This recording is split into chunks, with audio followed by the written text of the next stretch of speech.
calls in this game, especially if you're a Cowboys fan. Mike McCarthy decides to go for it here. 4th and inches from the 34, game tied at 10. Dalton thought he had CeeDee Lamb, is broken up by Ronald Darby. Contact, sure, but pass interference, no flag would be called. So the Cowboys turn it over.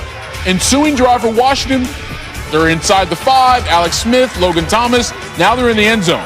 Washington would lead at 17-10 at the break. Third quarter, got some defense making some highlights here. Less than 5 minutes to go in the third. Washington up 20-13. Alex Smith off his back foot right to the hands of Jalen Smith. Thought he had a touchdown, but check out Terry McLaurin running him down. We'll show you that one more time. Hustle matters, kids. Don't give up. You could literally save a touchdown. That's exactly what happens here.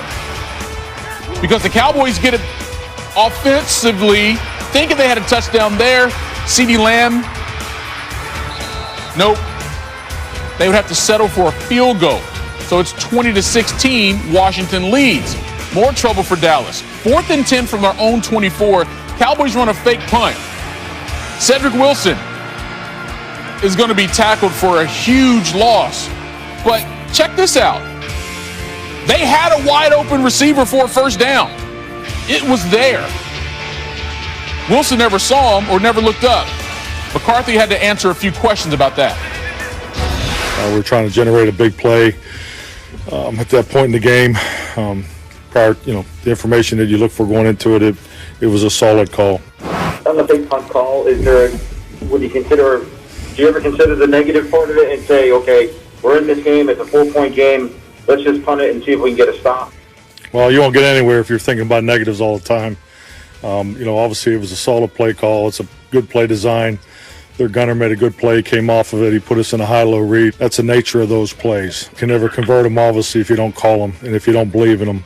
So I clearly understood the situation when it was called. Mike, just to clear that up, on the 4th and 9, you're saying you believe that's a solid play call and the risk doesn't even factor into it because that's negative thinking? I'm fine with my answer before. When you call it, you obviously are looking to convert it. You obviously understand on 4th down calls what your options are. You either convert it, you don't convert it. You always know that going into the, there's flow of the game. All those things are factored in at this season. I'm very confident in our players. Put them in position to make big plays. Hey, sometimes you have the right play call, but you don't execute, so then the judgment is questioned. And then Washington would capitalize almost immediately. Antonio Gibson, 23 yards away. Yeah, wave goodbye to this game, Dallas fans. Gibson had 115 yards rushing in this game. Next possession, it's 4th and 1. Washington doing what the Cowboys couldn't do. Convert 4th down plays to keep the drive going. And then later, it's Gibson. Oh, that's room, and that is speed. Gibson, the first rookie to score 3 touchdowns on Thanksgiving since Randy Moss in 1998. When that game happened, Gibson was 5 months old. Washington picks up its 4th win of the season, winning at 41-16 on Thanksgiving Day. With Nabil Kareem, I'm Michael Leaf. Thanks for hanging out with us on this fresh edition of SportsCenter. But we start with more COVID-19 issues in the NFL. Yeah, the news keeps getting on worse for the Baltimore Ravens. Lamar Jackson has tested positive for COVID, according to ESPN's Jamison Hensley. 4 more Baltimore players in total, plus a staff member, tested positive for coronavirus, according to Adam Schefter. He's reporting that the Ravens are shutting down the team facility until Monday at the earliest, making Sunday's game with the Steelers seem, well, impossible. We're now joined by Adam Schefter. And Adam, I guess the most obvious question right off the top, what happens with Sunday's game between the Ravens and Steelers?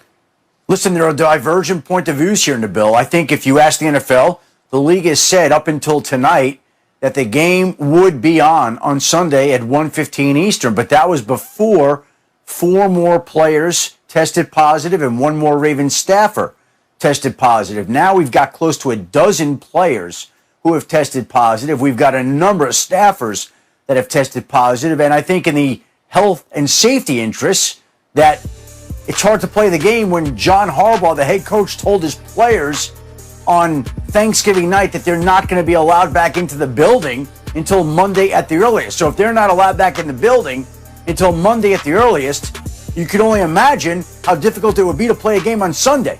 So there are a lot of questions right now. The Ravens have their point of view. The league has got their point of view. The Pittsburgh Steelers have their point of view. And it's up to somebody to bring this all together and make it work out in a fair and justifiable way. Well, you talked about making it work out. What's the league's approach to trying to make the schedule work? Because it's got to be complicated. Well, the issue right now, Nabil, is that we are past the byes outside of Tampa Bay and Carolina, which haven't had their byes. We are past Thanksgiving Day games. We are well into the season.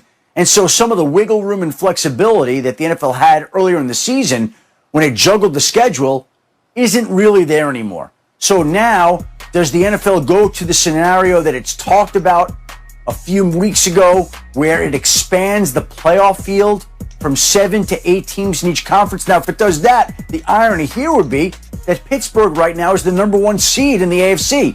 So because the virus spread in Baltimore with the Ravens and the week they're playing the Steelers could lose their bye that they right now are on course to have. Issue there. Pittsburgh, as we know, is not happy about that right now. Or maybe the league decides to add an 18th week. Or maybe the league decides to shift the playoff structure to win percentage. Teams with the highest win percentages go. Again, we are in a situation that the league has never had to deal with before. And it's going to be up to the league on Friday, once it's back in the office, to figure out what's the fairest and most equitable way to deal with this unprecedented scenario. Now, with Lamar Jackson expected to be placed on the COVID-19 reserve list on Friday, what does that mean for his playing status against Dallas next Thursday? Typically, we've seen players who have tested positive miss 2 games. And again, as you pointed out, the Ravens at this time are currently scheduled to play on a short week next week, Thursday night, against the Dallas Cowboys. Now, we don't know whether that game will be played. There's a lot up in the air right now. Maybe the NFL, as Field Yates, my colleague, pointed out, could juggle the Washington